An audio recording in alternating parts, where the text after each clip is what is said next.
and gentlemen, boys and girls, children of all ages, it's time!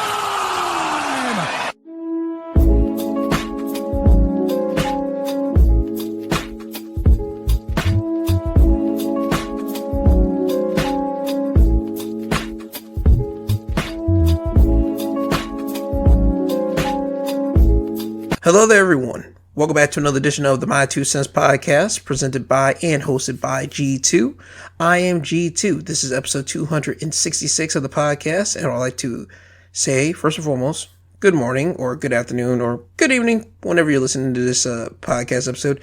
And I would like to ask the first-time listeners and also the returning listeners, how are you guys doing? I'm hoping that everyone had a great to lovely week. If you did not, this upcoming week that we're about to embark on, I'm hoping that it'll be better for you guys than it was last week. If you had a great week last week, I'm hoping that momentum will carry on into this upcoming week. So I want to start off with that first and foremost. Secondly, like I do and like I say every Sunday, I would like to ask every single one of you guys not to be stressed out this week. I know stress is a part of the human existence. I'm more specifically saying don't be overstressed. Stress is going to come at you every day. Obstacles and challenges are going to be hitting you every day, some days more than the others. What I would like to ask everyone that's listening to this program, please do not get overworked. Please do not get overstressed out by things that are coming your way. Figure out a way that you can kind of take care of one problem at a time, or just manage yourself enough that you know what will overwhelm you and what won't overwhelm you. If something's going to overwhelm you that day, try to see if you can pass it off to the next day, or try to chop it up into doing it daily. Like if you got one big project, you might not be able to accomplish all like 80% of that project today. Do about 30% and then transfer the other percentage and break it down throughout the rest of the days. You know what I mean? I don't want people to be overworked. I don't want people to be overstressed out, because when you do that and when you become that, guess what happens? Your mental stability will start to decrease. And if your mental decrease, then your physical health starts decreasing. And then if your physical health starts decreasing, guess what? You are many steps closer to your end. And I don't want people to reach the end prematurely than what they're supposed to. Overstress or anything that simply can be kind of like passed off to the next days. So what I'm saying is, once again, please do not overstress yourself out. Please do not overwork yourself out. Please try to handle yourself with care and love, and make sure that you can just do everything in order the right way, so that you don't become overworked and fizzle out and put a lot of damage on your mental health and physical health. That's all I'm asking for you guys this week, like I do every Sunday, but I want to reiterate that again this Sunday as well. So with that out the way, let's move on to your National Food Days of the week. Today being February the 8th, it is Potato Lovers Day as well as Molasses Bar Day. February the 9th will be Pizza Day as well as Bagel Day. February the 10th, Cream Cheese Brownie Day. February the 11th, Peppermint Patty Day. February the 12th, is Plum Pudding Day as well as Biscotti Day. February the 13th is Italian Food Day, and underneath that they have tortellini there, so basically eat pasta. And on February the 14th it is Valentine's Day, and so apropos for that day, it is Cream-Filled Chocolates Day. Now, with that being said, that's your National Food Days of the week. Now, moving off of that, it's now time for me to move over into the condolence part of the show. We only got one condolence that I do have to make mention of. It is to the family of Little John. Little John would confirm the death of his son after the Georgia police said that a body was recovered from a pond Friday, which is believed to be the rapper's 27-year-old son. The USA Today will write up an article about it. Little John addressed the death of his son in a statement to USA Today, saying he and Smith's mother, Nicole Smith, are extremely heartbroken and devastated. Nathan was the kindest human being you would ever meet. He was immensely caring, thoughtful, polite, passionate, and warm-hearted. He loved his family and the friends in his life to the fullest. He was an amazing, talented young man, a music producer, an artist, an engineer, and graduate of NYU. We love Nathan with all of our hearts and are incredibly proud of him. He was loved and appreciated, and in our last times together, we're comforted in knowing that we expressed that very sentiment to him. Thank you for all your prayers and support in trying to locate him over the last several days. So that was the statement that Little John would give to USA Today. That's heartbreaking. 27-year-old. At the time of this recording right now, they have no idea what caused the death of Little John's son, Nathan Smith. I'm hoping that it was nothing terrible. I'm hoping that no one stabbed him or killed him in any type of way. Because if they did, I'm pretty sure they would have put that in the freaking article. But at the time of this recording right now, we still have no idea the reasoning of his passing. I'm hoping that homeboy didn't have any type of mental issues, because now more than ever but we've been seeing over the last few years, people in their young 20s or even early teens starting to go out, and it's because of their mental health.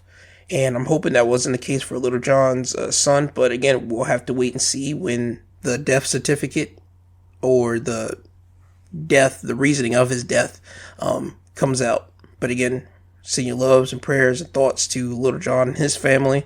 And that's the only condolence that I do know that I have to make mention of.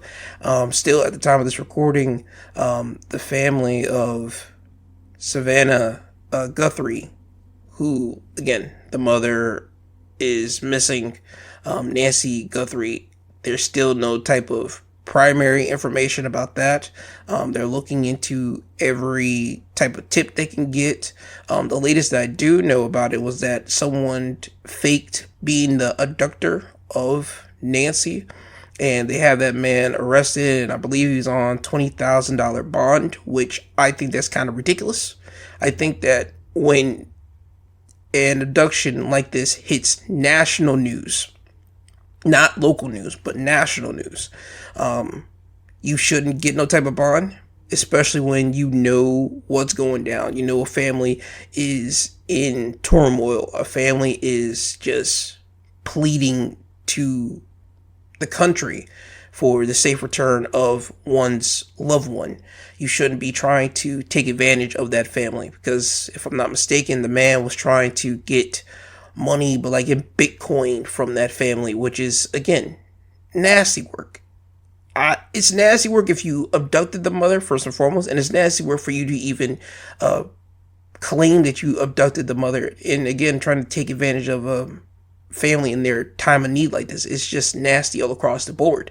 And for me, I think that whenever, again, a situation like this occurs, and again, it's a national news story, not just a local news story, but a national news story like this, whether you were the abductor or you're cosplaying as the abductor, when you get arrested, there should be no bond for you. There shouldn't be, because it's nasty just across the board, and I don't think that someone should get bond for that. I think you should be in the jail cell for right now until you have your preliminary day in court to meet the judge and all that good stuff. But that's just me and my thoughts on that. But that's the only news that I do know that we have for the missing of Savannah Guthrie's mother.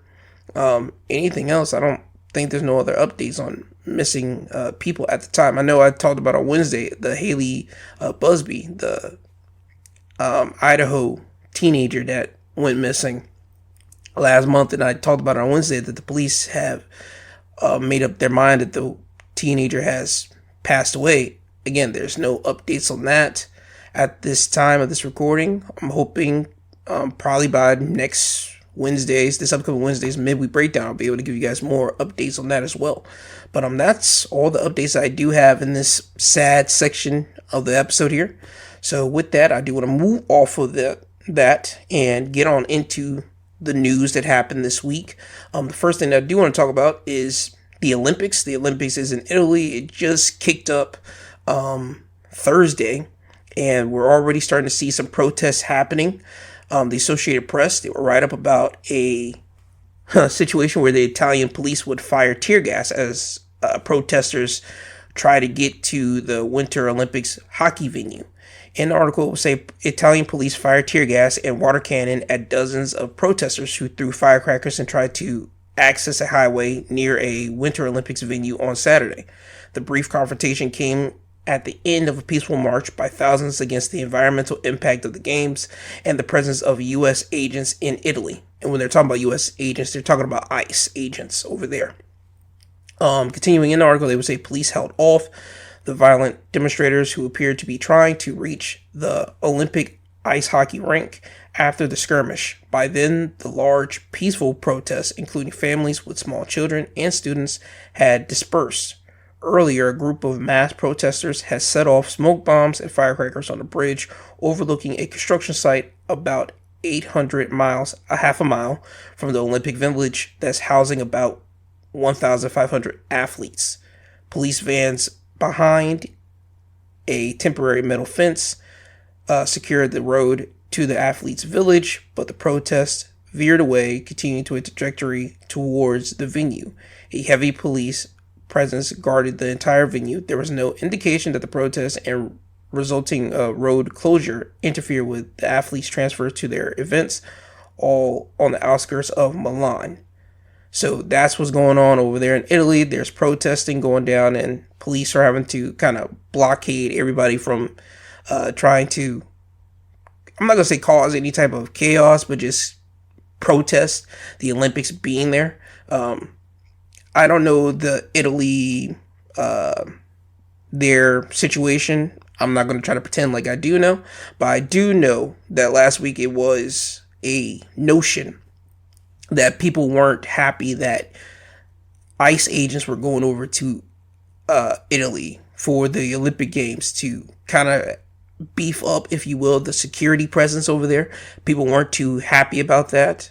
I didn't think that was going to be a big deal because there was an article that I did read, and it says that this has kind of been the case in every other Olympics when it's outside of the U.S. The U.S. would send some type of added security over there for their athletes. So I didn't think that was such a big thing, but this has made it such a big thing now that I got to talk about it because of Italian police firing tear gas and water cannons at people protesting this.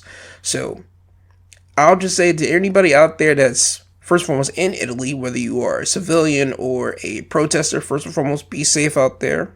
Don't be stupid. If you're going to protest safely. Don't get yourself around people that's about to be doing something stupid that can get you hurt or someone that you love hurt. That's just being with you for support. That's one. Two, for all of the Americans that's out there that's going out there to support either their partner or a friend that's over in the Olympics, be safe. That's all I ask for you guys too, because I don't know the hostility level. I'm not certain that it's hostile or not, but just reading that, I don't want anyone to be in the crosshairs of what's going down over there. Again, I don't know what's truly going down over there in Italy, but if there's protesters protesting this Olympics, I'll just want everyone just to be safe if you're not from that town, if you're not from that environment. Please be safe out there, all right? Now, moving off of that, I want to talk over into the U.S., and the first thing I do want to talk about is obviously government news, and I have to make mention of it. Donald Trump, just recently, I'm not going to say he posted it, but because they're trying to already say that he didn't post it, a person in his cabinet posted it, but it was on his Truth Social page, and it was a video that depicted Barack Obama and Michelle Obama as monkeys. Now, that caused a big backlash from not only the Democratic side, who didn't like that, but also the Republican side didn't like that as well. One person in particular that they constantly pinpointed from the Republican side that did not like it was Republican Senator Tim Scott, who, again, is a black man who is the South Carolina Republican senator. he urged the president to remove that post, and it would get removed. And it was said that a conversation between Trump and Scott did occur. Not knowing, I don't know what was said. I don't think no one knows truly what was said, but they have said that there was a conversation between the two, because Tim Scott made mention, or was said to the press, that Tim Scott was hoping that that wasn't true, that that video wasn't a part of Trump at all. As a matter of fact, right here, I want to read you something from CBS. It said right here, the post was removed shortly after the call. Scott, the Senate's lone black Republican and a close Trump ally, has said early on X that he was praying that it was fake because it's the most racist thing I've seen out of the White House, adding that the president should remove it. So the post did get removed. Trump would meet up on, I believe, Air Force One on Friday night. He would get talked to by the press, and they would ask him about that, and he would say that someone in his I'm going to say cabinet, but someone in his little group of people put the video up there, and Trump didn't know nothing about it, so he had them remove it. He's not apologizing for it because he didn't know what the video was about, and he didn't know that was the case, so he's not apologizing for it. I'm going to say this right now. So that tells you that Trump either A, is playing dumb, which I think truly he might be playing dumb in some part of this, or B, you have some people that's in his circle that's running his social media sites, which I believe that's a true situation there, and they're truly racist. And I'm going to go with option B, mixed in with a little bit of A. I think Trump is playing dumb a little bit, but I think he didn't know about it. I think he meant it genuinely when he heard about it and heard about the backlash about the video and about people getting on him for the whole Obama's putting their heads on monkeys' bodies. I think he saw the video. I don't think he cared too much until the backlash happened, and he had to hear from everyone saying, yo, you gotta get that removed, and he just told someone to remove it. I think he doesn't care about it because it doesn't affect him. I think that he's not going to apologize, and he meant when he said he's not going to apologize about it because he didn't do it. He wasn't the one that put it up there, and again, he didn't know about it originally. I do believe that, and I do believe that somebody in his cabinet or people around him are truly racist, because there's no reason why you would post that video up there. There's no reason for you to have that video or imagery up there on your social media platform. You got to think to yourself, you are putting social media posts up as the president. You're controlling his social media accounts. So anything that you do is going to affect the president, because people are going to think that the president did it. And with the way the world is going, at least over here in America, you would think that the people would be on your side for that. But no, you had your own Republican Party members joining the Democrats saying, yo, that's not cool. That's not right. They need to take that down. And again, it's the morally thing to do to take it down. The morally thing to do was to make sure you would never post that video up there. But again, someone in Trump's cabinet did that. It's nasty work. And for it to happen on Black History Month as well, it's just another situation in which you see where we're at in America. Like, seriously, bro.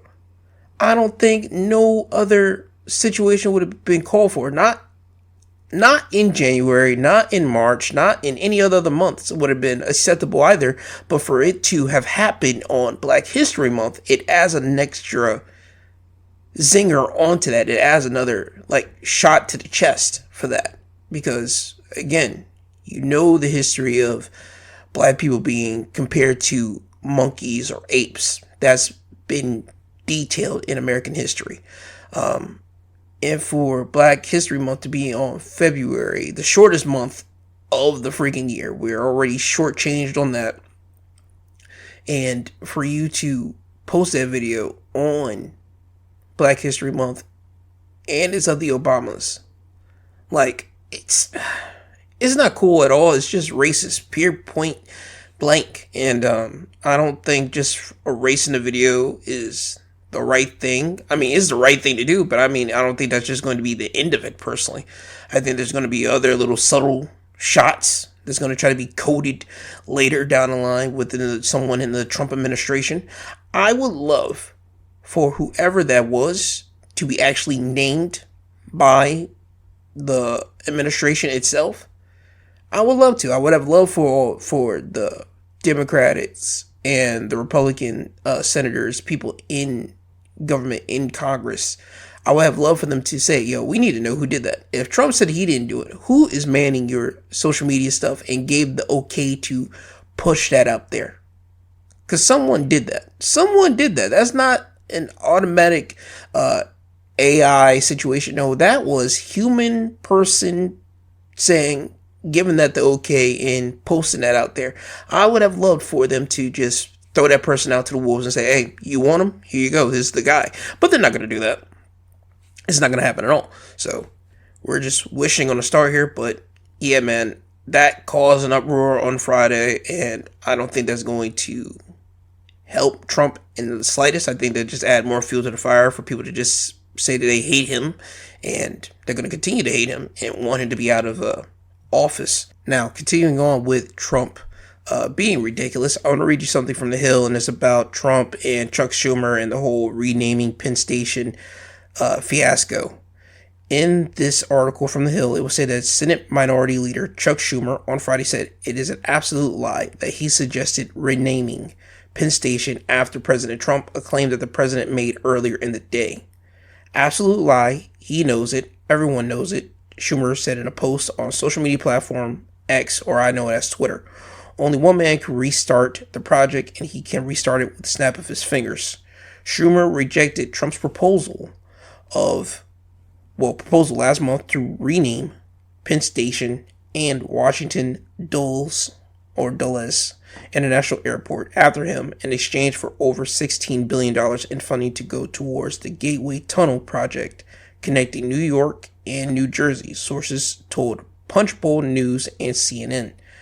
The Senate Democratic leader told Trump that it was beyond his authority to initiate the request. While speaking to reporters on Air Force One Friday night, Trump said Schumer suggested that to me about changing the name of Penn Station to Trump Station, adding that the Dulles Airport is really separate and not too involved with Congress, according to a poll report and reporting by news networks Kelly Mayer. Senator Christine Gillibrand, Schumer's fellow New York Democrat, called Trump's reported renaming proposal ridiculous and said naming rights aren't tradable as part of any negotiations, and neither is the dignity of New Yorkers. Long story less long, my boy Trump is tripping. Or not even my boy. Ugh, that even sounded crazy. Trump tripping. Trump, I don't know what's up with him and the whole wanting to rename things after him. What? He just added his name onto the Kennedy Center, which you had a lot of people, what was it? I believe New Year's Day. They were supposed to have concerts there, perform there. They backed out because of Trump putting his name onto the Kennedy Center. He had that happen. I believe Trump's supposed to have his name on a couple of ships. He's supposed to have that happen. I don't know what is up with that. That seems more dictatorship to me. That seems more not leader, but more dictator and ruler to be putting your name on things, especially when you're in office. If he was out of office and people in government wanted to put his name on something, which would be crazy to me because I don't know why, and I don't think no politician in their right mind would want that to happen, but just rule me here. If they wanted to do that and he was out of office, then that's something else. And I'm like, okay, cool. They want to do that. Fine. Whatever. I wouldn't care too much, but I don't say that's weird, but all right, cool. But Trump is in office. Trump is the figurehead, of America. And you wanting to have something renamed after you while you're in office, it's just so weird. And it just seems very, very dictatorship to me. I'm not certain if anybody else sees that, but I know I do. I don't like it. I hate it. Again, this is adding on to the list of things that Trump has done to make people say, yep, we want him out of office. People, I feel, are starting to build a case to try to get him out. But it's going to take high heavens to make people really say, for him to like give them like the okay to kick him out of office. I believe that, again, the first step is that what I just talked about it, the Michelle and Barack, the video, the photo, that thing, that should be the first big straw to make people say, yo, he got to get out of there, because he can't constantly be making America look like fools. But it is what it is. We'll wait and see what happens there. Moving off of Trump, but this is still in his purview because this is an extension of him. At least the whole ICE situation is from him. I want to read you a report that Reuters would write about. And in this report, it will say that the U.S. moves to deport a 5-year-old detained in Minnesota. And I'm talking about the same 5-year-old that was photographed, that ICE took, if not last week, I want to say 2 weeks ago, and they try to use him as bait to try to grab other family members that was in that house, but they ultimately had the boy and his father, and they brought them back. No, not brought them back, but brought them to Texas. A judge will bring notice to say that that boy and his father had to go back to Minnesota, and the boy and his father went back to Minnesota. This is what this article is talking about here, about that 5-year-old boy. In the article, it will say that the U.S. Department of Homeland Security on Friday said it is seeking to deport a 5-year-old Ecuadorian boy who was detained in Minnesota last month. The department, which has federal oversight of immigration enforcement, denied it was seeking expedited removal after a lawyer for the little 5-year-old told the New York Times that the Trump administration was seeking an expedited deportation. The lawyer for the 5-year-old described the move as extraordinary and possibly retaliatory. A department spokesperson said these are regular removal proceedings, adding this is standard procedure and there is nothing retaliatory and enforcing the nation's immigration laws. Lawyers for the boy and the Department of Justice did not immediately respond to requests for comments. So that's what's going on right now. They're still trying to deport the 5-year-old. I don't understand what got these people. It's like a whole thing in the like panties in a bunch. I don't understand it. In the article, they would clarify this right here. They would say that the 5-year-old and his father, who both entered the U.S. legally as asylum applicants, were detained at a U.S. Immigration and Customs Enforcement detention facility in Texas, as I may mention, until a judge ordered their release on January 31st. So they came in legally as asylum applicants. They didn't enter illegally. They came in legally. Isn't that the whole thing of what ICE is supposed to be about? Quote unquote, getting out the quote unquote illegals and people that are going to harmful or the people that are violent and all that. You're trying to kick out a 5-year-old, my G. Hear what I just said. You're trying to kick out a 5-year-old. That's nasty upon nastiness. There's nothing that this 5-year-old is trying to do. This 5-year-old is just being 5. I'm not understanding how I don't understand how people in that group can be okay with this. I'm not understanding how people that work for the Department of Homeland Security is okay with hearing a situation like this. And they're just like, well, hey, it's all in a day's work. No, it's not. You get out people who are violent, nasty individuals. That's what you do. You get out people that came here under false pretenses and that they were violent human beings and they have a history of violence and they've been continually being violent as they have been here in the United States. But you're not doing that. This one specifically, you're going after a 5-year-old who came in legally. Again, if you support ICE, just hear what I just said again. They're trying to deport a 5-year-old who's done absolutely nothing wrong, who came in legally as an asylum applicant, him and his father. I'll say it again, legally, not illegally, legally, meaning they have every right to be here because they did the paperwork and they came here legally. It's just, I don't understand it. It's nasty. Anyway, let me get off of that. But still continuing with ICE agents, Associated Press, they write up an article saying that ICE agents cannot make warrantless arrests in Oregon unless there is a risk of escape. A U.S. judge would rule U.S. immigration agents in Oregon must stop arresting people without warrants unless there's a likelihood of escape. U.S. District Judge Mustafa, I'm hoping I'm saying this man's last name right, Kasubhai, issued a preliminary injunction in a proposed class action lawsuit targeting the Department of Homeland Security's practice of arresting immigrants that happened to come across while conducting ramped-up enforcement operations, which critics have described as arrest first, justify later. The department, which is named as a defendant in the suit, did not immediately comment in response to a request from the Associated Press. So that's what's going on right there. Other courts in Colorado and Washington, D.C. have issued rulings just like this, and the government has appealed them. They're worried, not worried, but people are worried because they said in an article that similar actions, including immigration agents entering private property without a warrant issued by a court, have drawn concern from civil rights groups across the country. And that should be a situation where people are worried. Because if you got ICE agents just bum rushing into your private property without a warrant, that's not right. As a matter of fact, that's going even farther above what police officers do. Because police, they have to get your okay to even go into your home first and foremost. And if they don't get an okay, they have to go to a judge to get a search warrant to go into your home.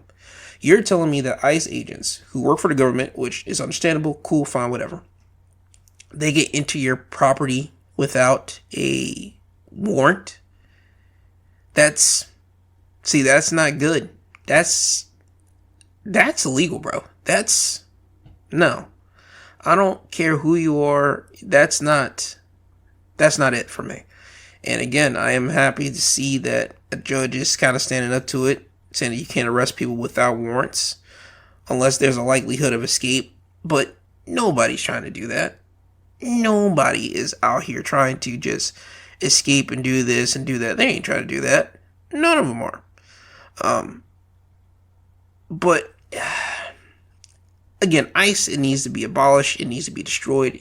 It's just not cool. ICE, not to even say anything about being cool. It's just not. It's not what they say they are.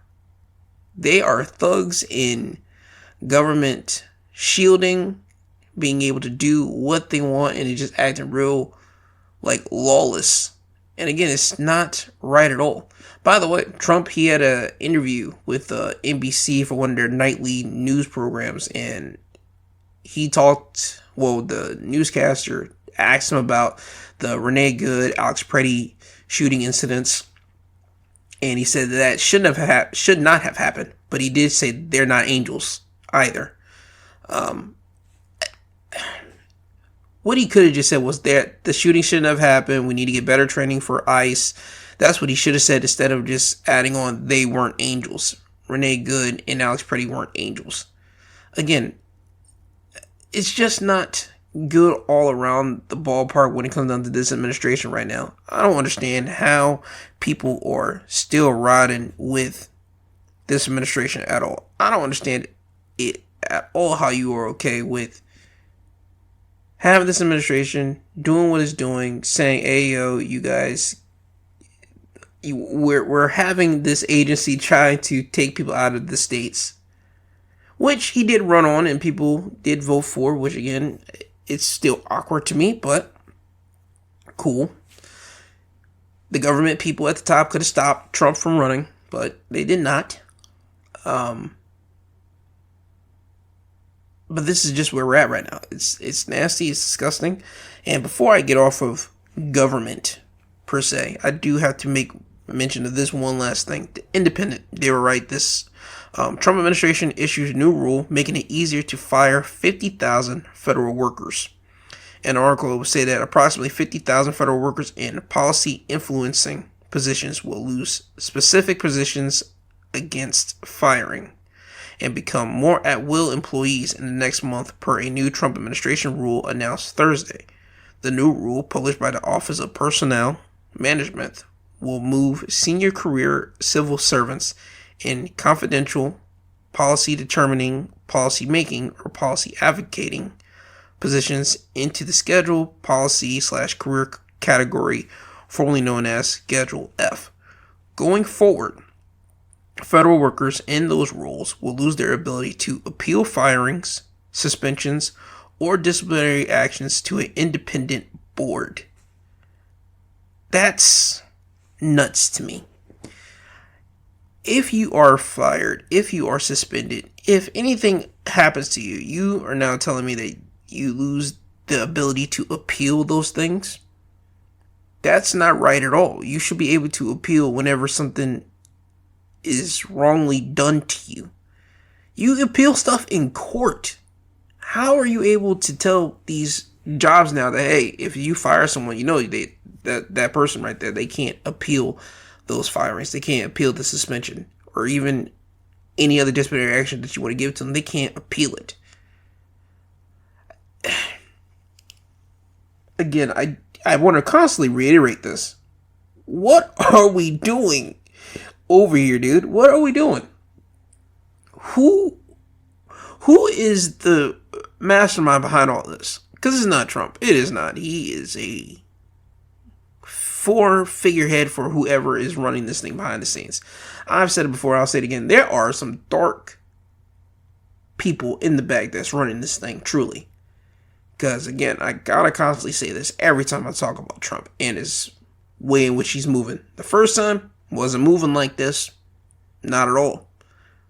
This time, moving incredibly different, and people are frightened by the way that he's moving. Which they should.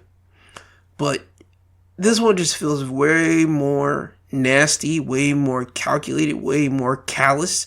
And it just feels that this is, again, not him doing it.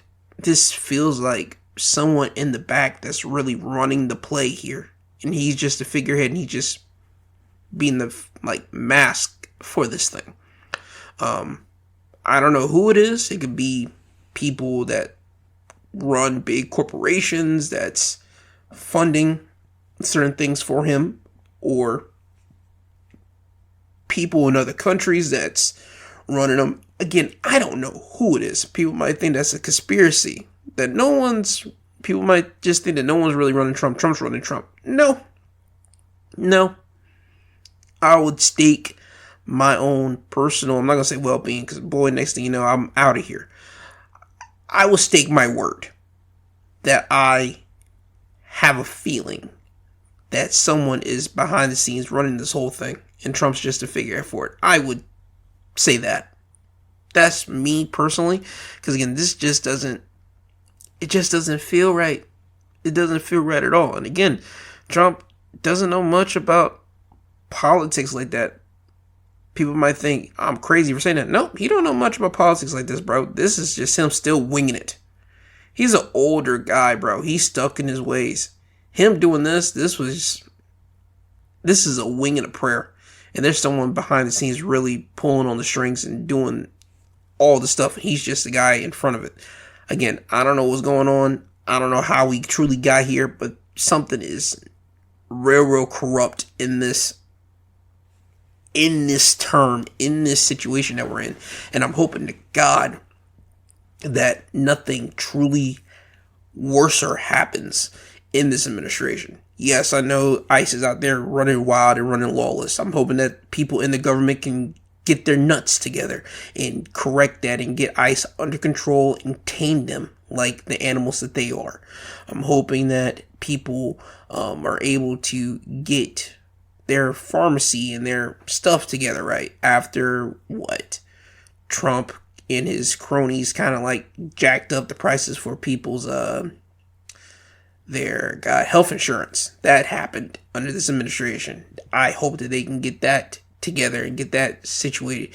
Any other bad thing that they're trying to initiate, I'm hoping does not go through at all. Not just during this term, but during the next upcoming presidencies, whether they be Republican or Democrat. Anything that homeboy wanted to propose that is evil, I'm hoping that they just completely just squash that and put the kibosh to it. People in the government. That's what I'm hoping for. But we'll wait and see when all that happens, or if it ever does happen. Now, getting off of government, I want to talk about not truly the Epstein files, because again, there's a lot of stuff happening. People's names were in it. Some were real, some were false, because people came out to clarify certain things, certain people didn't. But before I get to people that, some of the false names that were in it, I want to read you something here. The Norwegian Crown Princess apologizes to royals and all disappointed by her Epstein contacts. As the Associated Press would write up about this, it would state that the Norway's Crown Princess apologized on Friday for the situation she has put the royal family in as she faces scrutiny over contacts with the late sex offender, Jeffrey Epstein, part of a broader apology for all those she has disappointed. Crown Princess Maddie Merritt's communications and contacts with Epstein have put her in the spotlight over the past week, adding to the embarrassment to the royals, just as her son went on trial for multiple offenses, including charges of rape. The Epstein files contained several hundred mentions of the Crown Princess, who said in 2019 that she regretted having contact with Epstein, Norwegian media would report. The documents, which included email exchanges, show that Maddie borrowed an Epstein-owned property in Palm Beach, Florida for several days in 2013. Broadcaster NRK reported that the stay was arranged through a mutual friend, which was later confirmed by the royal household. The royal palace said that Friday that Maddie wants to talk about what happened and explain herself in more detail, but is unable to at present. It added that she is in a very difficult situation and hopes for understanding that she needs time to gather her thoughts. So there you go. Right here. It is also issued in a statement from the Crown Princess in a second week, in which she reiterated her deep regret for her past friendship with Epstein. It is important for me to apologize to all of you for whom I have disappointed. Some of the content of the messages between Epstein and me does not represent the person I want to be. I also apologize for the situation I put the royal family in, especially the king and queen. So, listen. What happened? It said right here, the release of documents included email from Epstein, from the princess to Epstein in November 2012, asking, is it inappropriate for a mother to suggest two naked women carrying a surfboard for my 15-year-old son's wallpaper? He replied, let them decide, and advertised that the mother should stay out of it.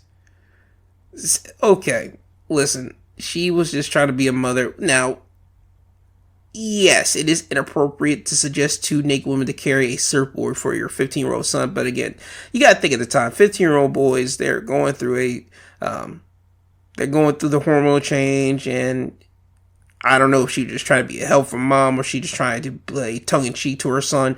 Again, I don't know, but I'm not going to kill her on that. If she was being a sexual predator, now that's a different situation. I think that was just poor judgment, and if anything on that situation for that email. Now, did she ever do it? Who's to say?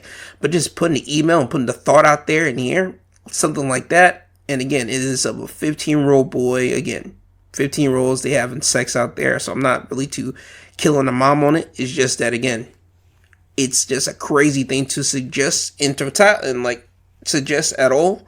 But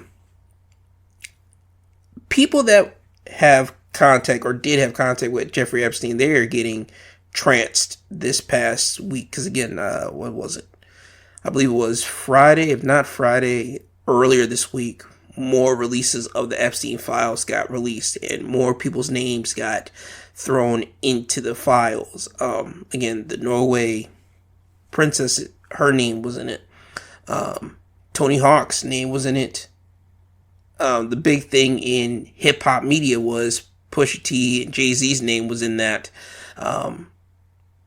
Jon Stewart even came on Comedy Central and he talked about how his name was in it, but his name wasn't in it the way that people thought it was, because Epstein message or Woody, and I think he's talking about Woody Allen in this. He just says Woody, because there's a video of this. He just says Woody, you know the Woody. And the Woody, I think they're talking about Woody Allen, because Woody Allen and his wife did have contact with Epstein when he was living. Woody Allen would suggest a documentary of some sort, and Epstein would make the suggestion that you should have someone like Jon Stewart do the whole, like, what was it? The talking for the documentary. You know how you have the documentary of something airing, but then you have like the background noise of someone just talking about said thing was going down? That situation. Jon Stewart made light of that, because that's the only mention of his name in there. Tony Hawk had to clarify a couple things on his, I believe, Instagram stories about people thinking that Tony Hawk got married on the Epstein Island, and Tony Hawk had to clarify on the stories like, nope, he put down every one of his wedding. I believe he had 4 of them, and he put down the locations of each one of them, where they were at, and he would talk about just because they were photographed by someone named Mark Epstein, who is a photographer. It has no connection to Jeffrey Epstein in this. So there you go with that. So Tony Hawk had to debunk that whole situation. And the Jay-Z Pusha T thing, people aren't believing that. Now, you got certain people who believe that whole nonsense. I believe what they're saying, that Jay-Z got in contact with Epstein and I believe Harvey Weinstein like in 1996, and Pusha T around 2006, 2007. With that, again, I don't believe in all that personally. I believe there was something real concrete to that. Again, there should be photos and videos of this stuff, because you have photos and videos of a lot of things that occurred at Epstein Island, and a lot of photos of Epstein hanging around other high, powerful people of prominent stature, and all this and all that. So, just again, a lot of people names were in the Epstein's files. And again, I'm hoping that the people that can debunk it come out and debunk it. Certain people won't come out and debunk it. They'll just let their lawyers come out and speak out about it, and whatever the case may be. But for me, I am looking for the photos. I'm looking for the photos of grown men doing inappropriate things with young women and or young men, because again, I don't just think that young women were there at this Epstein Island or these Epstein little parties and all that mess. I don't think just young women were there. I think certain people had different tastes, and I don't think Ghislaine Maxwell was just looking for young women as well. I think that some young men were around there as well. But yeah, that's what I'm looking for. I'm looking for the photos and videos of people in certain positions that would showcase everyone that, nope, there's not a doubt in our mind. Yep, that person did that with that person. That person messed around with an underage individual there. Because just having your name in some files, to me, yes, that's damning, but photos and video would like put the nail in the coffin to me. Because if you just have my name in some file in paperwork, that's all it is. You just got my name in some paperwork. That's all it is. And I can easily talk my way out of that, or explain that reasoning, or whatever the case may have you. But showing photos and videos of me, there's only so much talking that you can do to try to change someone's mind on you and what you are to these people. So again, that's what's going down right now. So the Norwegian crown princess, she had to apologize. I know they're still trying to go after Prince Andrew, because Andrew's name was in that, and I believe there's some photos of Andrew in there as well, which we kind of already knew about Andrew as well, because he got stripped of his royal title because of his affiliation with Epstein. And I think more is just starting to come out about Andrew over there, and I think he'll have to answer to that sometime, whether it be later or sooner. He's going to have the answer for those situations, and whether he did do something with underage women. He's going to have the answer to that sooner rather than later. Is there anything else that I want to talk about, at least in the government news type of way for that? I think that's everything truly that with the government news-wise. Other than that, I mean, there's nothing else truly really to talk about. I mean, today, if you're listening to this episode on Sunday, it is Super Bowl day. People might call it the big game. I'm still trying to figure out why people just can't say Super Bowl. It's not like I'm advertising saying Super Bowl, Super Bowl. No, we all know what it is. It's the Patriots going against the Seahawks. I'm going to be watching the big game, Super Bowl. I'm going to be watching that halftime show with Bad Bunny performing. I'm happy more now than ever to see Bad Bunny perform, especially what's going down with Ice. I'm happy to see a Latin star being up there performing on the Super Bowl. And I'm hoping that he does have a type of political message in the Super Bowl. I do. I'm not going to lie to you, because there's no way you can get around that. Because ICE is going to be around that arena. People in government is going to be around the Super Bowl. There's no way for you to try to say, well, you should separate politics from sports. There's no way in hell you could do that this time. There's no way. There's absolutely no way. When you got ICE and government officials surrounding and being around that Super Bowl building or having their presence being there, there's no way you can separate the sporting event from politics in this. So why not go all out with it? It's the time for it. Bad Bunny needs to go out there and just have a political message. He should. If he could sneak in a lot of Latin Americans, Hispanics, Puerto Ricans, Dominicans, see if he could sneak in all of them for the Super Bowl and have them be the dancers and have them have some type of imagery on them to kind of support all the Hispanic and people of their community that's getting rounded up by ICE, I would think that it would be a success. Because again, you got to make a statement, especially in this landscape, especially what's going down in that community. You would have to. So that's one reason why that's another reason why I'm going to be watching Super Bowl, just to see what Bad Bunny is going to do. It's not like I listen to Bad Bunny, because, dude, I don't know Spanish to save my life. I know a couple words, but not, your usual, your hellos, your goodbyes, and that's about it. But probably some curse words that I've heard people say that I can kind of, not Duolingo, but kind of decipher when I hear it. But other than that, I don't know too much Spanish words, so his music is not my demographic.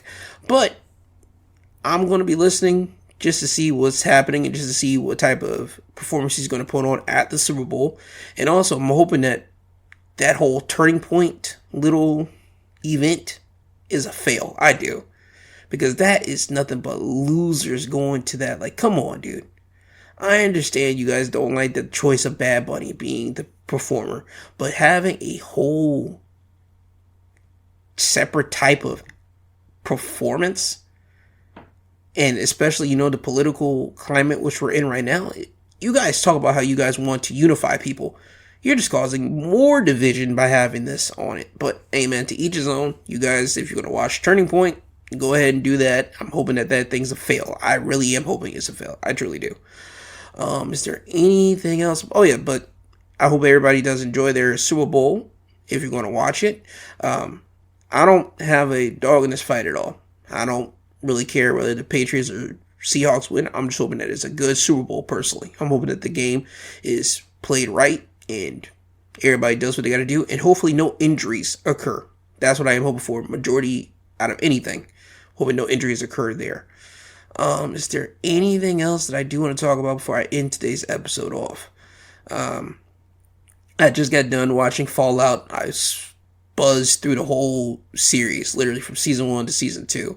I like it. I never played none of the Fallout games, so me just watching this just as a viewer, I think is real easy for anyone to buy into.